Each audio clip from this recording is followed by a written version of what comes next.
We are heading into my favorite time of year, and today I'm here to share my September pile of possibilities.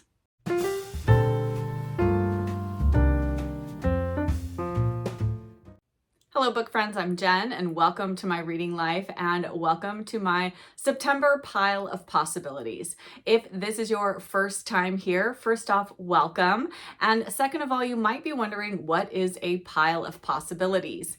Now I know lots of people put out TBR videos, but I just feel like TBR is too restricting to my mood reading sensibilities. And so I have changed it to pile of possibilities. These are books that I may or may not read in the month of September, but there are ones that I'm feeling drawn to at the moment, whether they're speaking to my mood, whether they feel very seasonal right now.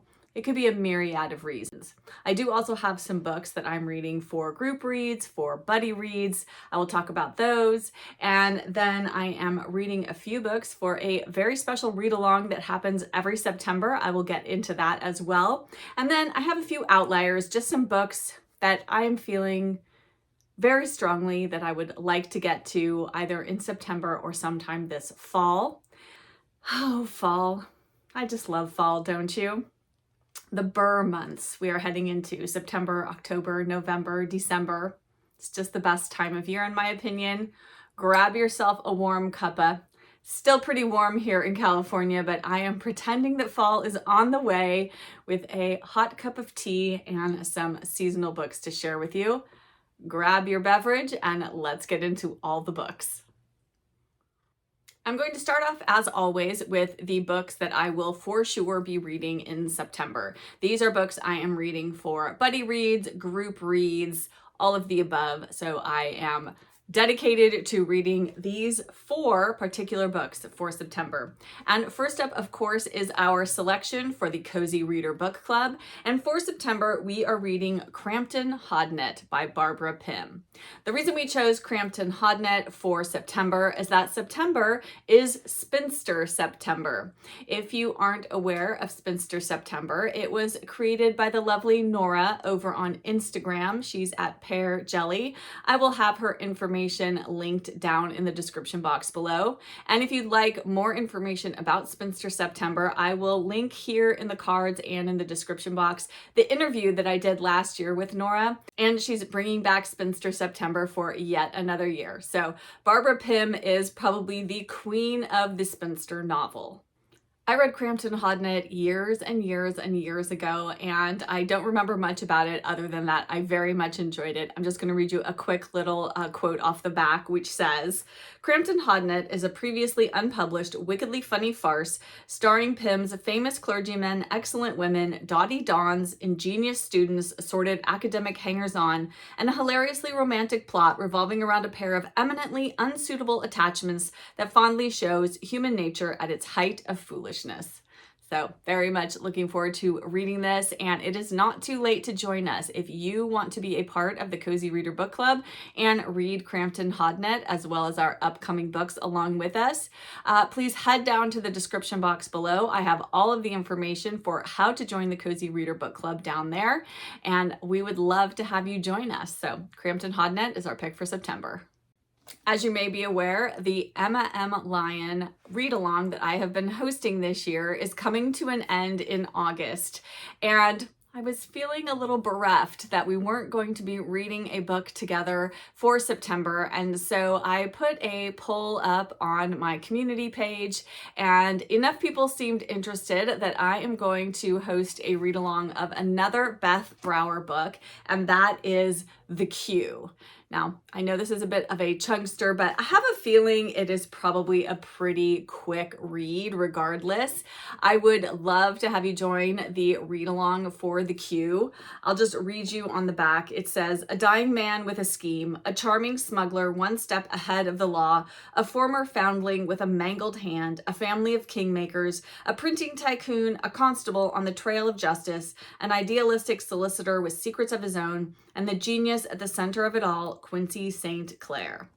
And then it says, "Can Quincy St. Clair keep the queue?" very intriguing. I have no idea what to expect from this, except that I love Beth Brower's writing in the Emma M. Lyon series, and I expect more of the same from the Q. If you want to join along, you can join my Discord group, which is always linked in my channel information and in the description box below. And there will be a live wrap-up discussion of the Q here on my channel on Friday, September 26th at 4 p.m. Pacific time, and I would love to have you join me for that as well. Details will be coming out in September for the live so that you can set a reminder, make sure you don't miss it. But I would love to have you join us for the Q. Next up is the selection that my Gilded Age Buddy Read group picked for September, and we are reading The Great Gatsby by F. Scott Fitzgerald. And I think this is a classic, as everybody knows.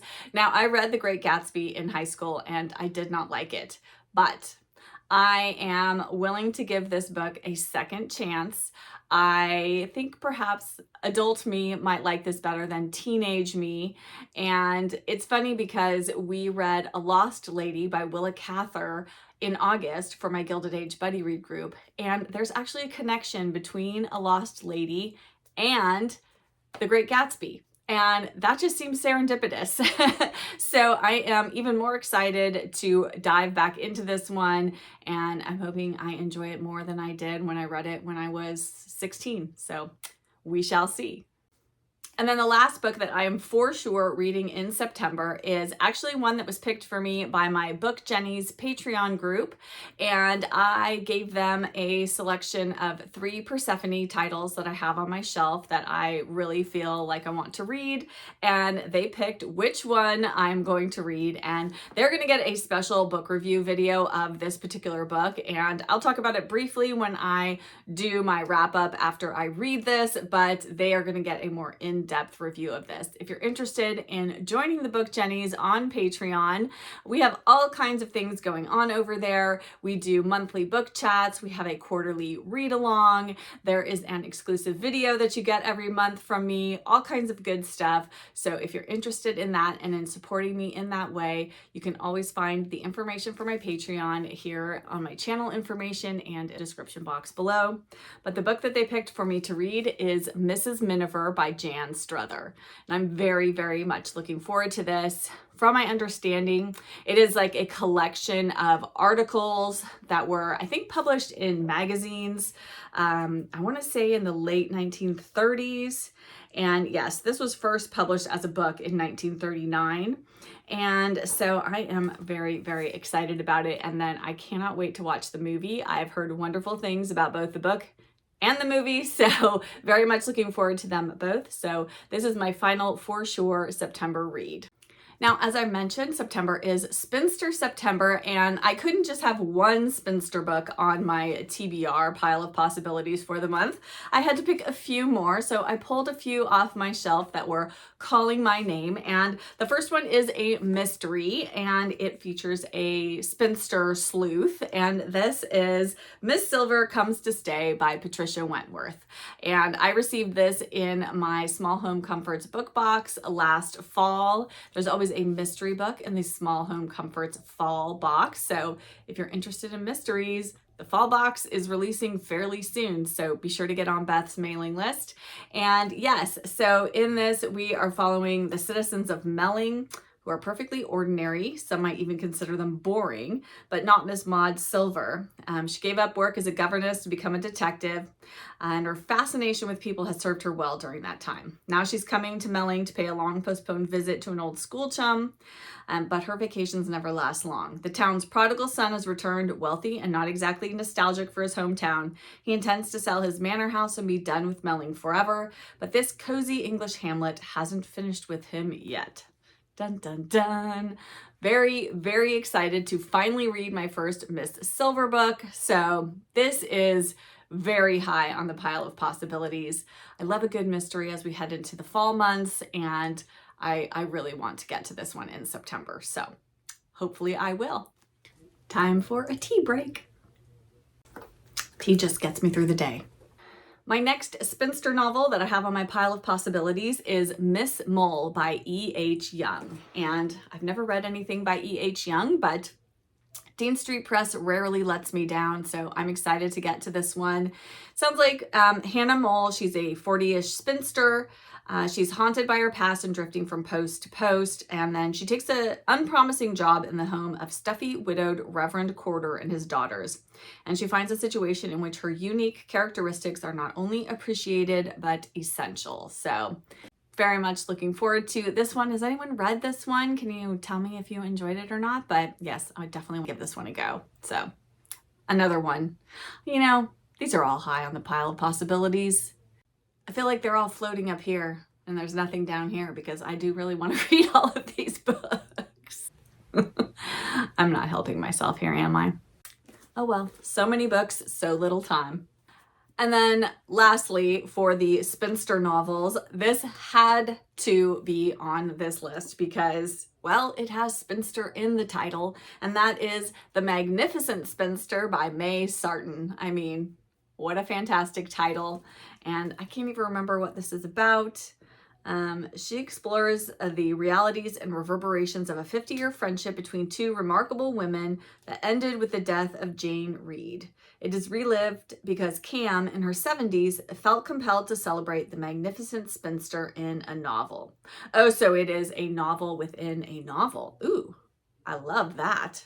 Okay. Oh, gosh. I really want to read this one too. Oh. Again, too many books, too little time. Okay, so Magnificent Spinster.